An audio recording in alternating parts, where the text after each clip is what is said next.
Hi, good morning to those of you who are on the American continent.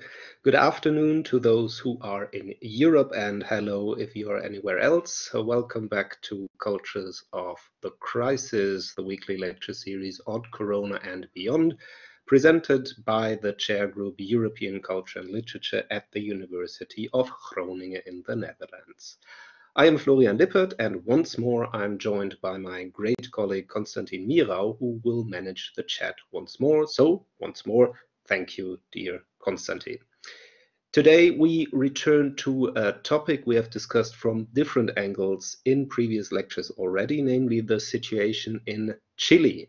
Our speaker today will particularly focus on the COVID-19 pandemic in the context of the social uprisings that have shaken the country since October 2019.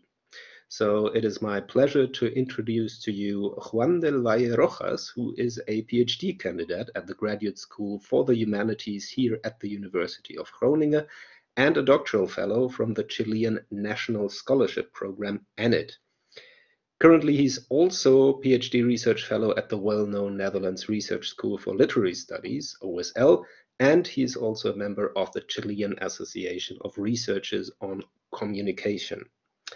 In his research, Juan combines approaches from cultural science, literary studies, educational science, communication, and technology studies, as well as intercultural studies.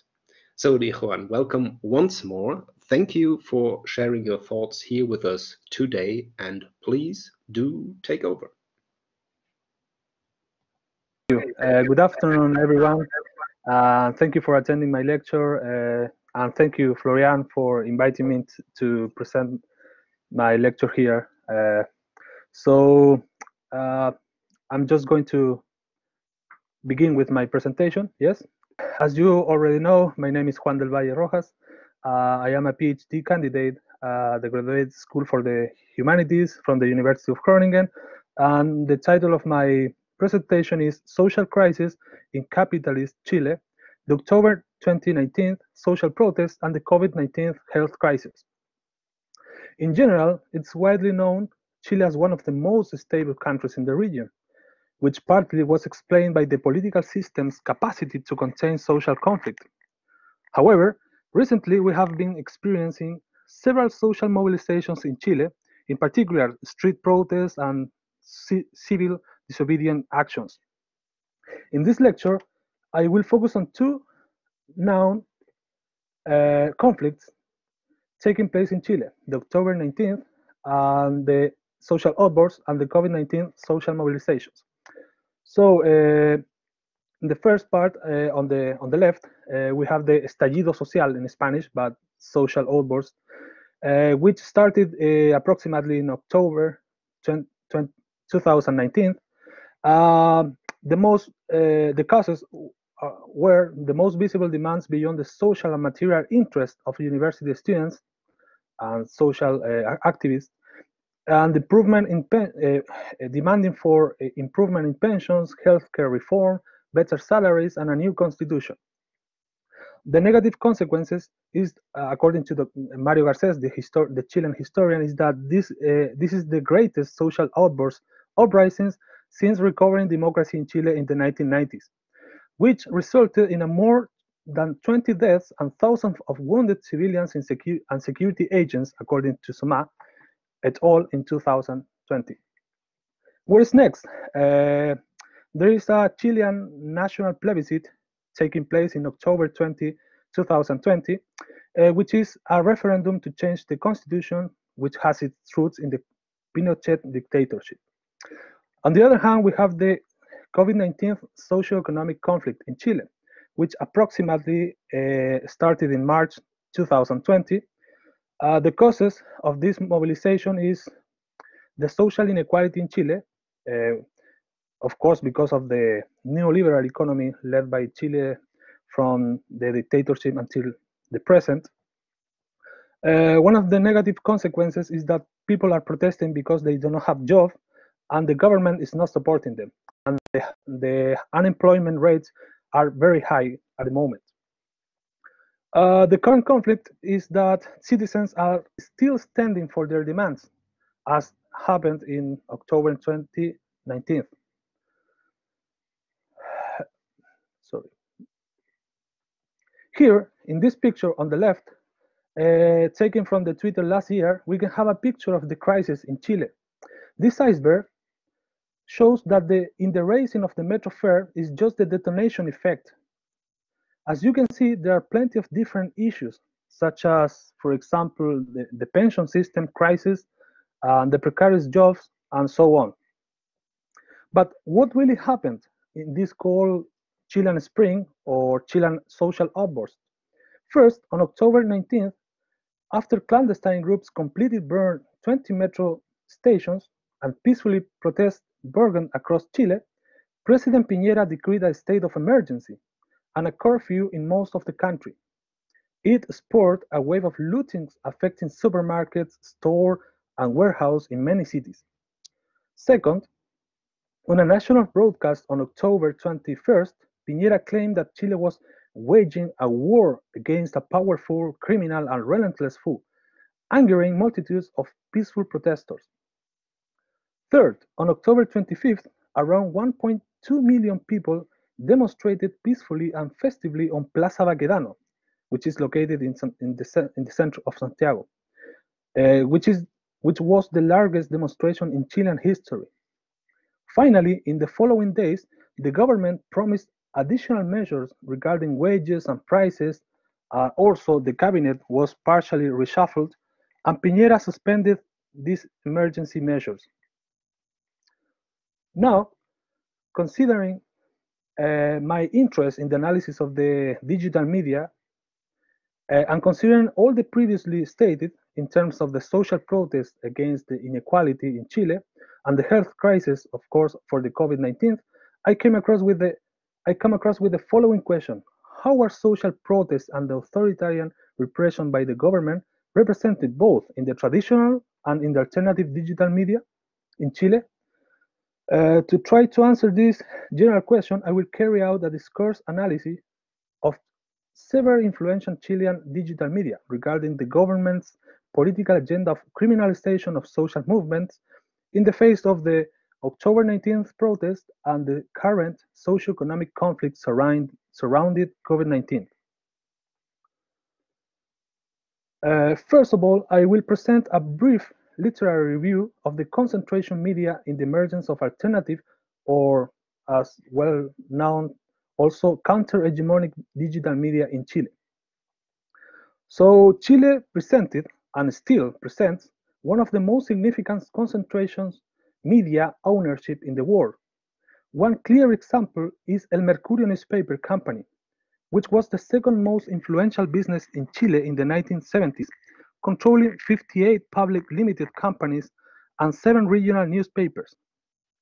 At present, El Mercurio company is currently the owner of 21 regional newspapers. El Mercurio owners have such an influence on local journalism that makes it the most influential newspaper in terms of economic political press report in Chile. El Mercurio has no opponents regarding infrastructure and number of workers among Chilean newspapers. For example, EMOL, which is part of the El Mercurio company, is currently the most visited digital media in Chile. In the 1960s, Salvador Allende's socialist government financed and supported numerous cultural projects in arts before the civic-military dictatorship, especially television. In the case of this television, in the 1970s, there were 3 television companies: Universidad Católica Televisión de Chile, Catholic University of Chile, or Canal 13, Televisión Nacional de Chile, Chilean National Television, the public television in Chile, TVN, and Universidad de Chile. At present, 4 free-to-air television channels, which account for 91% of the national audience and 87% of advertising investment, dominate television in Chile. They are the state-owned channel Televisión Nacional de Chile, Televisión, which is owned by the Turner Group, Canal 13, which is owned by the famous Chilean billionaire Andrónico Luksic, and Mega, which is owned by the international Bethia Group. In the coming slides, you will realize that there are some of these traditional television stations using the social media to inform the news, such, for example, Canal 13 and Mega.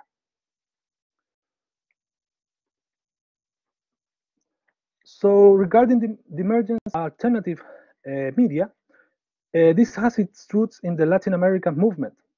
In what follows, I will present a conceptualization of the emergence of alternative media. It started in the alternative communication, which is also known as popular, participative, and autochthonous communication, in opposition to the dominant discourse established by the elite controlling political, economic, and cultural power in society. This alternative communication can be defined as the communicational phenomenon contrary to the mass media, which is sustained by a craft and self-managed process.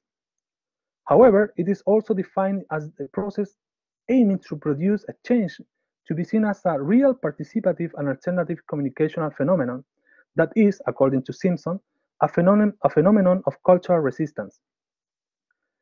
This kind of alternative communication, which mainly involves popular media created by citizens, incorporates discourses that interrupt and infringe the hegemonic discourse. It also incorporates, according to Barranquero and Sáez, democratic participation that is known as the communication for social change. This is a kind of humanist-oriented communication that produces ethic communication that amplifies the hidden and negated voices and aims at enhancing its presence in the public sphere. According to Gomuzio, it also aims to restore the dialogue and citizens' participation. So, alternative media in Chile, I would say that after the student protest in 2006, the alternative media such as El Mostrador, some Facebook accounts, and Universitarios Informando were strong as the dissident voice inside the informative hegemony that is imposed by the traditional media. It is also worth mentioning that some important counter-hegemonic media that were established in the 1960s, such for example, Punto Final newspaper, which is very important, and more recently the Asquintue newspaper in the 1990s, which has been the voice of the Mapuches in the Chilean-Mapuche conflict. Regarding the current context of alternative media in Chile, what is happening? So on June 15th, the Chilean government took the decision to only give safeguards to the traditional media, which means that all the alternative and independent media will not be able to cover the news on the streets at night. The Association of Journalists in Santiago affirms that this is infringing the freedom of expression.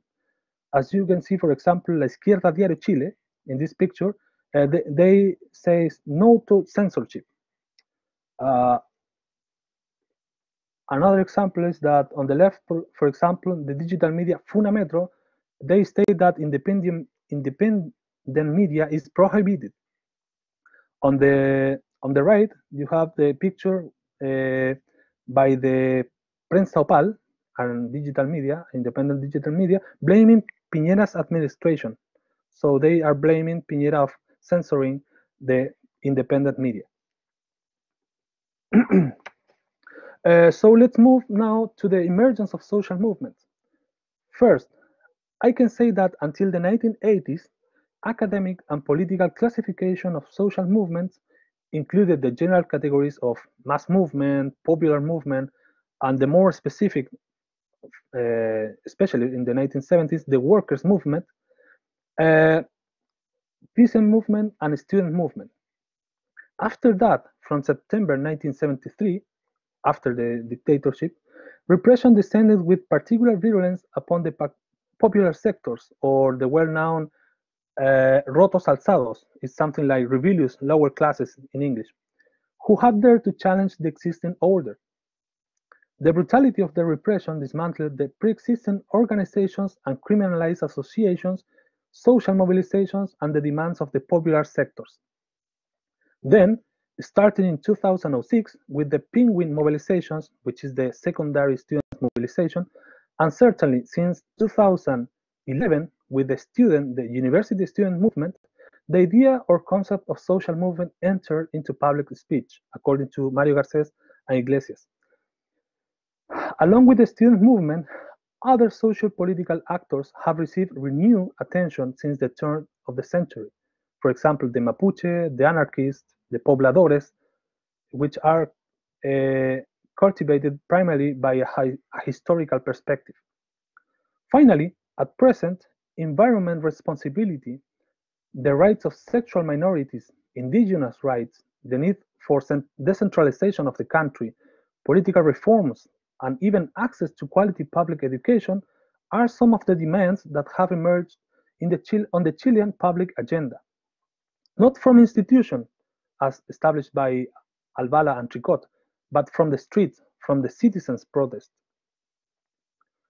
So, regarding this emergence of social movements facing capitalist Chile, the current fight, there's some reasons. First, they have to do with the protesters' political engagement and political grievances associated with the neoliberal socio-economic model inherited from the Pinochet dictatorship.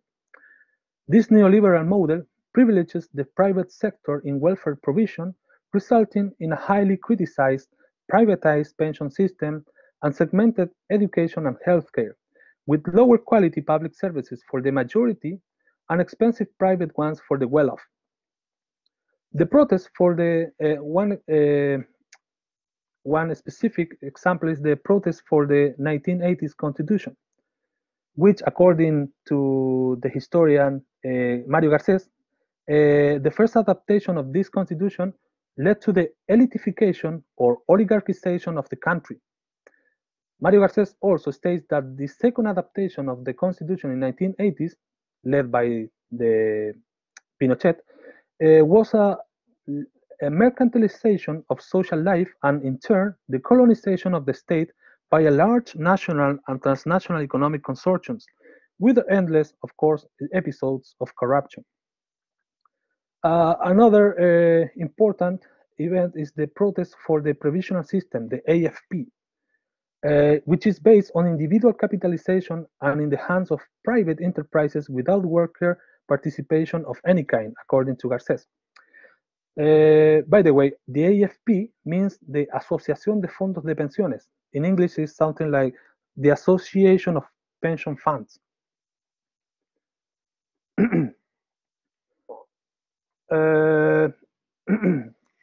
Sorry, I forgot some. Yeah, at present, on the right, at present we are still waiting for the Constituent Assembly to write a new constitution, including new minimum wage and pension, free public education, better public transport, equal wages for women and men, the demilitarization of the Mapuche land, or Gualmapu, and the nationalization of copper. However, the absence of a clear leadership within the movement makes communication with the political class very difficult. Currently, the organization of local cabildos, as well as the increased prominence of the Social Unity Front, in Spanish, the Mesa de Unidad Social, may generate communicating vessels in the future of these social mobilizations. Now, I'm going to show you several digital news regarding the social protests in October 2019 and the media coverage of the COVID-19 socio-economic crisis. First, I will refer to the alternative media covering the October 19th social protests, in which they highlight the criminalization of the social protests by the Chilean government. The first news, on the left, we can see a Twitter from Mauricio Jurgensen, a famous Chilean journalist who is opposite to the right-wing government's ideology. In this Twitter, that is shared by the digital media Chile Libre, he criticized Piñera's government. He says that Chile has spent a lot of time celebrating Piñera's public mistakes by calling them Piñericosas. It even resulted friendly and harmless. However, he never was like that. Jurgensen talks about the criminalization of the social protests carried out by the President Piñera. In the news on the right, the digital media Revista de Frente a picture of several authoritarian regimes throughout Chilean Republican history and the violent acts and massacres that they committed against the citizens, just like it is happening in the current social protests by the authoritarian repression of the made by the right-wing government.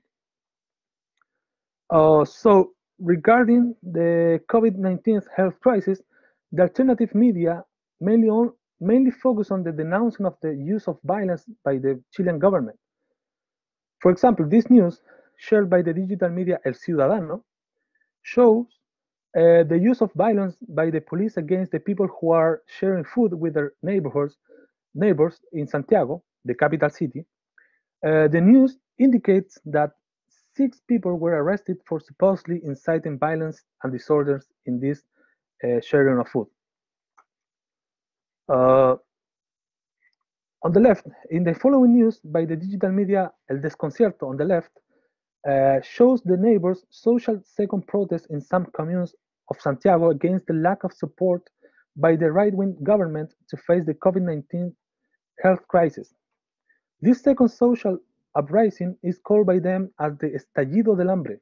In English is the hunger outburst. In the news by the digital media Convergencia Medios on the right, it shows how racism operates in traditional media and specifically on television. To demonstrate this, the digital media shows that there were no television stations covering the COVID-19 infections in a well-known private high school. On the contrary, there were 6 television stations covering the COVID-19 infection in a house where Haitian migrants are living. So before going to the discourse analysis of the traditional media, for me it's worth emphasizing the artwork carried out by the protesters of the protest of the collective called Collective Delight Lab. They did a digital intervention in the famous Telefónica building in Santiago, a telephone company. In this intervention, the collective displayed the phrases "We are not at war" and also "Chile has woken up" in protest against the government's use of violence in the social protests, and also for emphasizing that people in Chile has woken up, yes, and then they are going to protest for a change of a capitalist, the change of the capitalist constitution.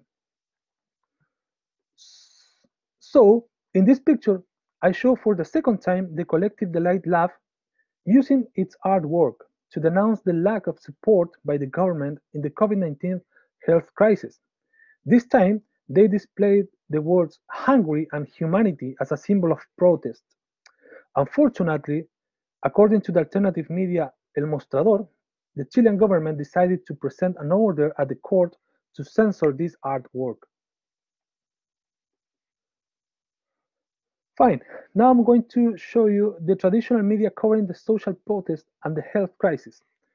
In this picture on the left, we can see that news from the important digital media Canal 13, in which they emphasize the use of violence by the students when they evaded the pay of the metro ticket during the October 19th. They use the question, the media use the question, legitimate claim or vandalism?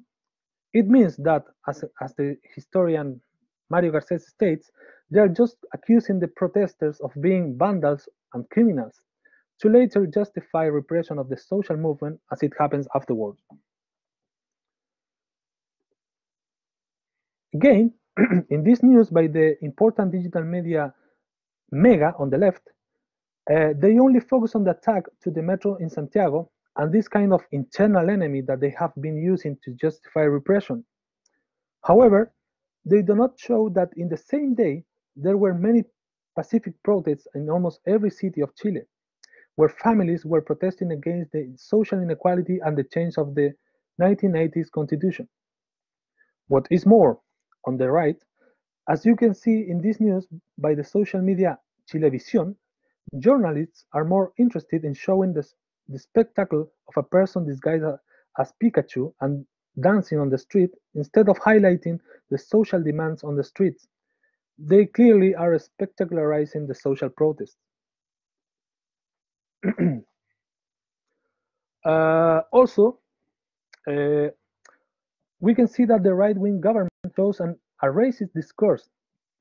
For example, moving towards the traditional media covering the COVID-19 social-economic conflict in Chile, we can see how right-wing politicians, like, for example, Evelyn Matei on the left, in a racist discourse, she blames migrants from Colombia of bringing violence and be dirty in the campaments or projects. In this news, the right-wing senator Evelyn Matei refers to migrants from Colombia, indicated that there are fights, drug trafficking, and dirtiness in this area.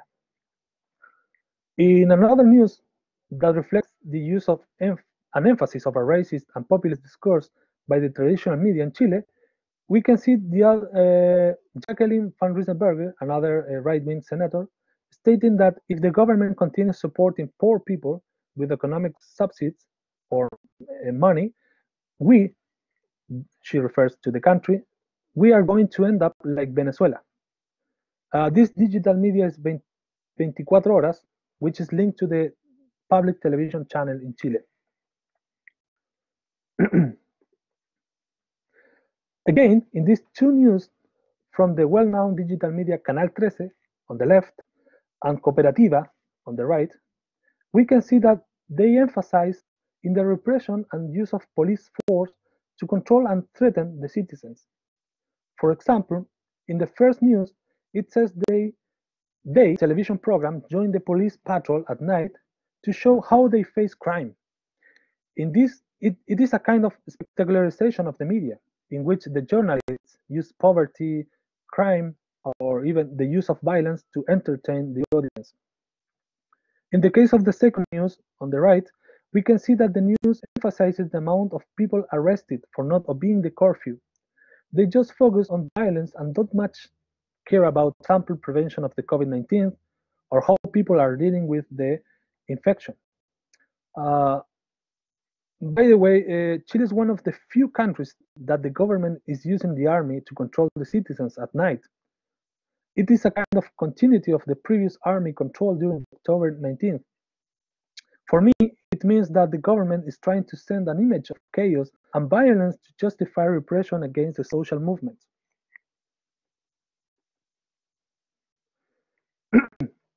Okay, as a summary, I state that social protests in Chile evidence the pervasiveness of the neoliberal ideology, which has its roots in the 1980 constitution, which was written during the civic-military dictatorship led by Pinochet.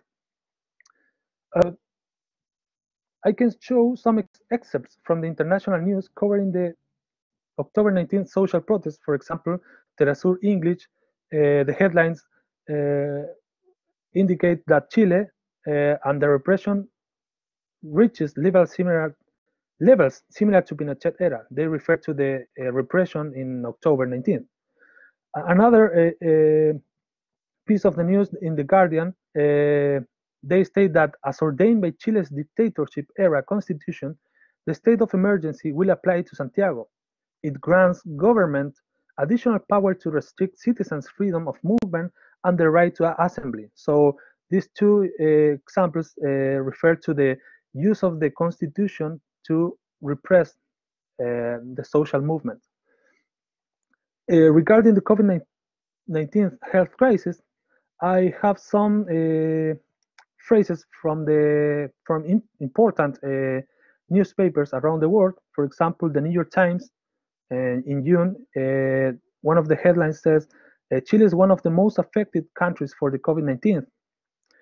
For example, the New York Times, but the digital media nytimes.com, they state that the country, Chile, of course, now has the highest number of confirmed cases per million people in Latin America. The Washington Post in June also states that Santiago is one of the most unequal capitals in terms of life expectancy in Latin America. And also the Washington Post, in a more recent news, they state that the pandemic arrived in Chile after months of demonstration against the rising inequality. Those differences have now been laid bare by the coronavirus. So they state that the neoliberal ideology is taking very serious consequences in Chile. So just to finish, I would like to state two brief conclusions. First, I would like to state that there is a sense of polarization in Chile resulting from the October 19th and the COVID-19 social protests. It happens mainly because, as stated by the Chilean economist Dante Contreras, part of the population lives in the first world and the rest in the third world, yet we all live within few kilometers of one another. Another reason, and quoting Somma et al. In 2020, this polarization might lead to a collapse of the party system, which opens room for the emergence of populist leaders who can erode liberal democracy. I refer also to the emergence of extreme right-wing political parties, such as the current Partido Republicano in Chile, or Republican Party. The second conclusion is that Piñera, of course, Piñera's administration is censoring alternative and independent media in Chile. On the one hand, we have the traditional media, which are focusing on the criminalization of the social protests in Chile, both in the October 19th and the COVID-19 social protests and mobilizations. And on the other hand, we have that alternative, independent, or counter-hegemonic media are denouncing the repression of the social movement. I finally conclude stating that misinformation and disinformation by the traditional or hegemonic media is putting at risk the citizens' health as well as leading the interrupting democratic processes in the country. In the case of alternative media, they are widely denouncing the government's decisions to fade the protest and the COVID-19, emphasizing its interest in saving the economy. So that's it, the references for the presentation, and thank you for your attention. Well, thank you so much, dear Juan. We really gained a very deep insight into some of the intricacies of the situation in Chile and this interaction, so to speak, between different crises. The first thank yous keep popping up in the chat, including a comment on this very great and insightful lecture. So thank you for the compliments, I say on behalf of Juan here. But guys, as always, we are not done yet. On the contrary, we have the opportunity to discuss with the speaker, to discuss with Juan what he has just presented on. So everyone who wants to ask a question or make a comment, please use the chat function. As always, you can access the chat function by clicking in the lower right corner of the screen on the two arrows, and then click on the speech bubble, and then at the bottom of the window on the right hand side you can write your question. And here comes the first ones already, so that is a quick one indeed. Thank you very much for reacting so promptly. Here goes. I read out the question. Thank you for an excellent presentation. This reminds me of the protest movement in Spain after the 2008 crisis, and the use of alternative media to challenge and denounce the policies that led to the disaster. I am particularly interested in works of art as forms of protest, dance flash mobs, sculptures, theater, literature, etc. Are you aware of notable forms of protest art as a way to contribute to disrupt and contribute to these social movements in Chile? That's your question, Juan. Okay, thank you for the question. Yeah, it's very interesting question. Yes, one example that I introduced in the presentation was the collective light art, in which they display these words on the Telefonica building. But there are also other important forms of protest. For example, maybe not in direct relation to the protest, but maybe for the feminist protest, which is also important, in the protest, especially in the October 19th protest. So the feminist movement, for example, Las Tesis, Colectivo Las Tesis, they are using a famous, I think that this is very famous internationally, the a dance in protest of the the constitution, and also the sorry the kind of repression that women are suffering in society, especially in Chile. Uh, I think that this is, maybe it might be related to the October protest, and also there are plenty of social mobilizations, and art is part of the mobilizations. For example, there are lots of actors and actors dancing on the street, uh, using the platforms, the social media, to protest against the right-wing government, especially the 1980s constitution. So yes, this protest is characterized by a huge amount of art, using of art on the streets, especially on the streets. Great, thank you, Juan. Well, we have three more questions actually connecting to this first one and to your response to it. So the next question goes, could you, thanks for the excellent lecture, could you explain a bit more about how this alternative protest art is disseminated and funded? So that connects directly to how your last response ended, I think, Juan, right? Yes, funding is a very important fact in this use of alternative media, because there's no funds for alternative and independent media. So almost all of the media working today in Chile are using self management, they use their own funds to uh, to use the platforms to disseminate information. Just there are two or three important alternative media that use fund from uh, from, for example, political parties or kind of companies. For example, El Ciudadano receives some funds from the some important actors from the left wing parties, and maybe the El Libero also is another example. But apart from those two or three important alternative media in Chile, there's no fund for the alternative media, especially for the indigenous media. There's no fund. This is was my focus of interest in a couple of years ago when I investigated this media. They just received some funds from the foreign people, foreign alliances and foreign activists, especially in Europe, that they are supporting this kind of alternative media. But yes, after the protests in 2006, there are lots of initiatives that were taking place in Chile. So yes, there are two or three important alternative media right now that are very well supported in terms of economic support.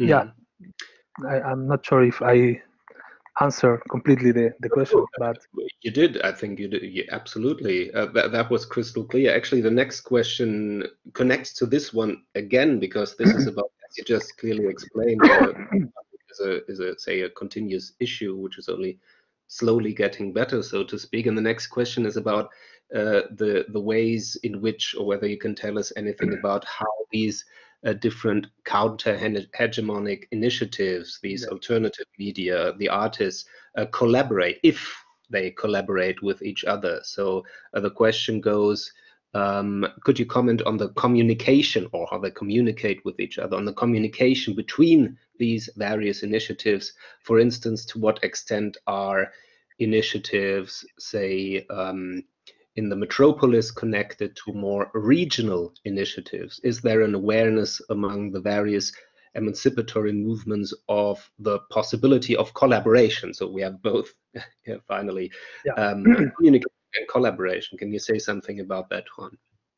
yes, thank you for the question. Yes, there are lots of communication vessels, I could say, among all the independent alternative media in Chile. So, for example, one of the most important alternative media, El Ciudadano, which is I think this is the fourth digital media most important in Chile right now. It started in the south of Chile, in the near Valdivia, in the province of Los Lagos. So it says that there's not just alternative media emerging in the capital city in Santiago, but also around all the country. Also, there is another alternative media in the south of Chile, in Temuco, for example, supporting the Mapuche conflict.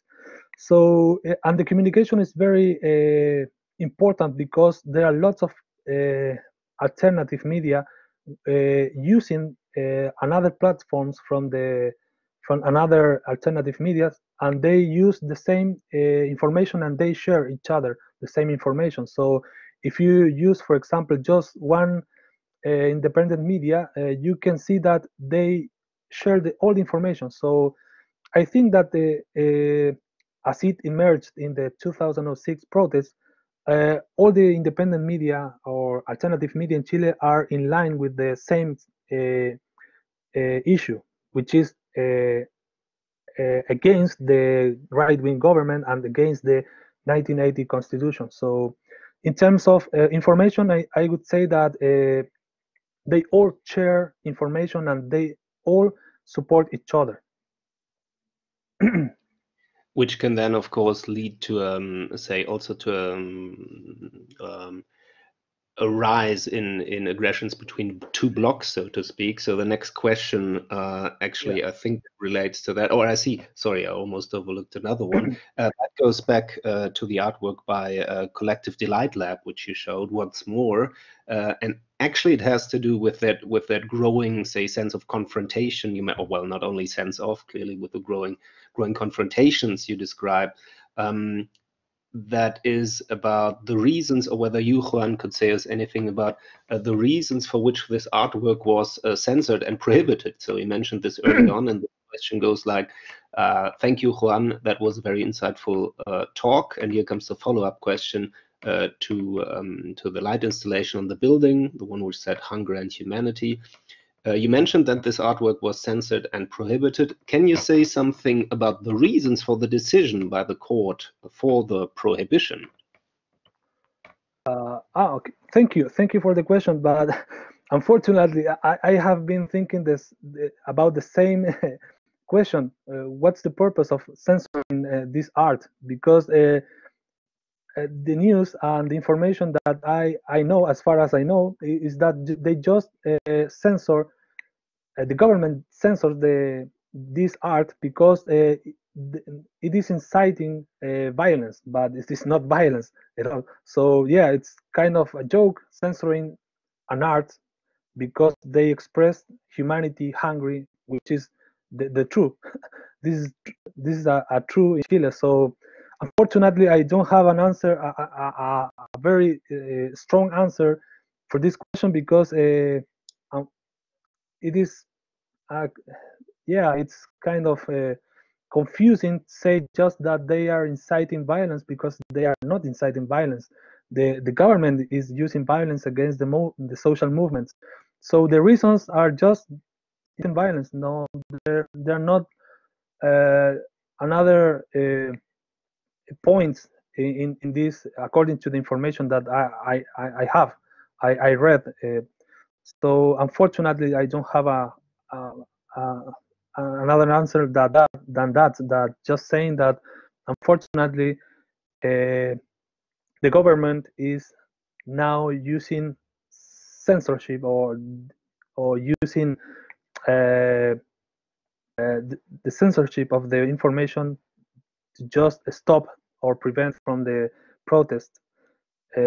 Yeah, that's the only answer that I can say because they are just using this kind of intervention of the information, as it happened with recently with the alternative media. they just are permitting that traditional media can cover the news at night in the state of emergency, because we are still in the state of emergency. So at night, nobody can be on the streets. So alternative media are not going to be are not able to cover the news at night. So the same happened with the collective light lab.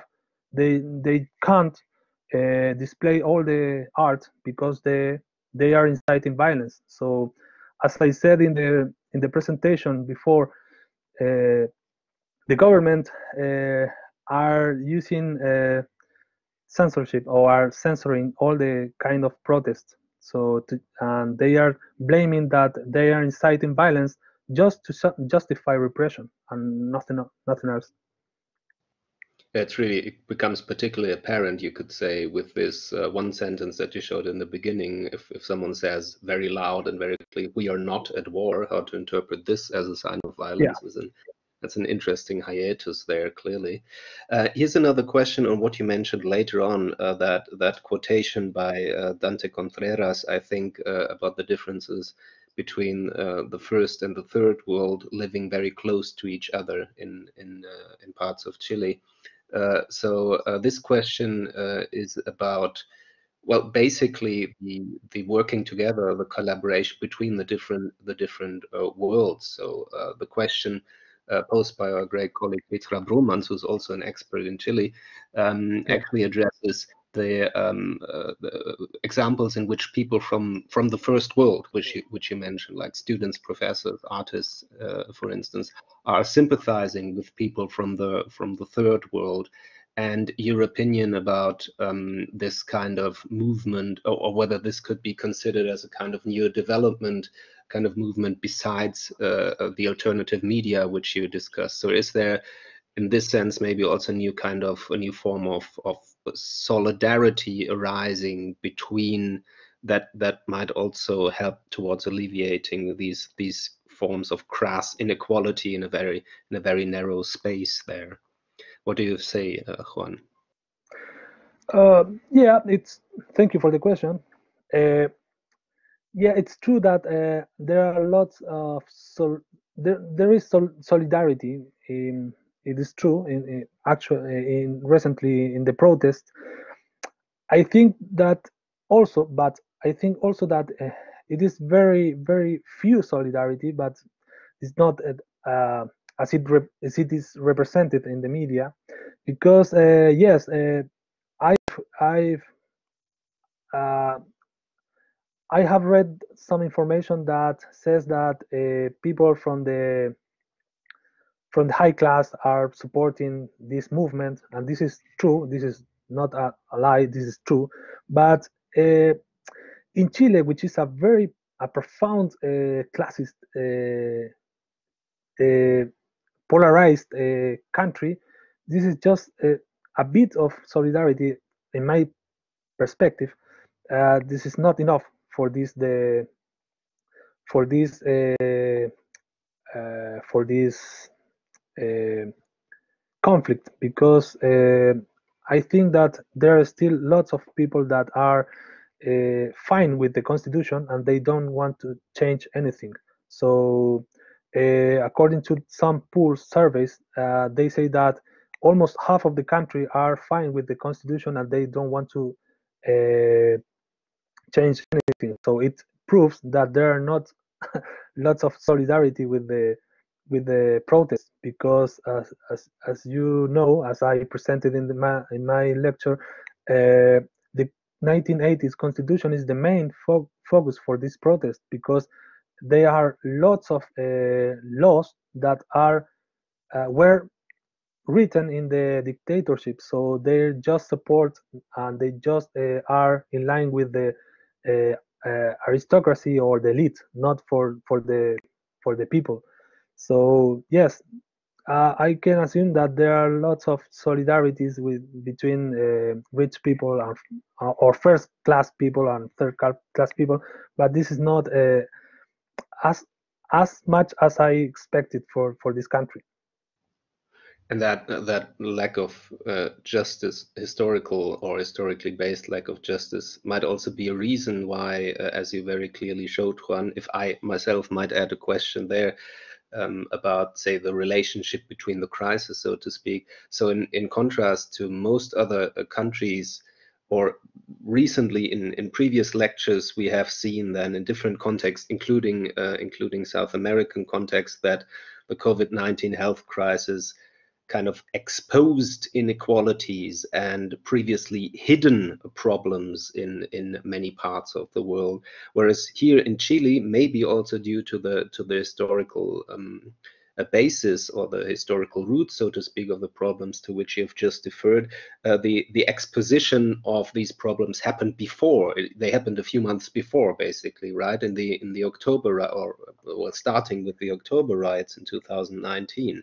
So here, say, the relation between these two crises or phenomena is obviously very different. So it seems more of a, or would you agree, Juan, that in the case of Chile, then what COVID-19 does is more of a demonstration or confirmation of inequality, because it was clearly, very clearly addressed just in the months before Corona happened.